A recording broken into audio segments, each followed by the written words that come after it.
उपराष्ट्रपती पदासाठी पंतप्रधान मोदींकडून मतदान सीपी राधाकृष्णन आणि बी सुदर्शन रेड्डी रिंगणात, तर बीआरएस, बीजेडी आणि शिरोमणी अकाली दल मतदानामध्ये सहभागी होणार नाही.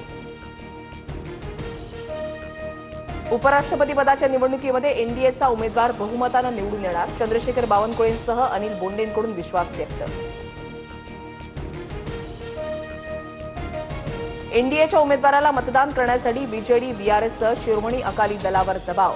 बीजेडी, बीआरएस तटस्थ, हाच भाजपला धक्का. संजय राऊतांची टीका.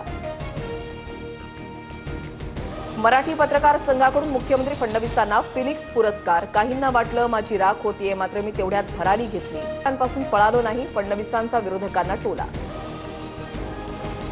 फडणवीसांच्या सहकाऱ्यांकडून त्यांची राख रांगोळी करण्याचा प्रयत्न. फडणवीसांना फिनिक्स पुरस्कार मिळाल्यानंतर संजय राऊतांचा आरोप. प्रमाणपत्र न दिल्यास मराठवाडा मुक्ती दिनामध्ये राजकीय नेत्यांना बंदी. 17 सप्टेंबरपर्यंत हैदराबाद गॅझेटच्या नोंदणीच्या आधारे जात प्रमाणपत्र द्यायला सुरू करा. जरांगेंचा सरकारला अल्टिमेटम. राष्ट्रीय ओबीसी महासंघासोबत आज राज्य सरकारच्या ओबीसी विभागाची बैठक. बबनराव तायवाडे, परिणय फुकेंसह 25 पदाधिकारी उपस्थित राहणार. भुजबळ बैठकीला जाणार का, सर्वांचं लक्ष.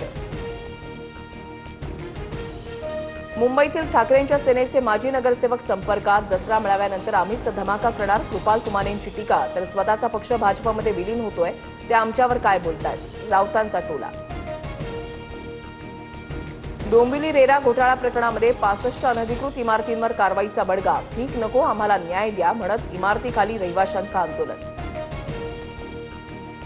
सोलापूरच्या कुर्डू गावातील मुरुम उपसाबाबत प्रशासनाची कारवाई नियमानुसारच. मुरुम उपसासाठी कोणताही अर्ज नाही.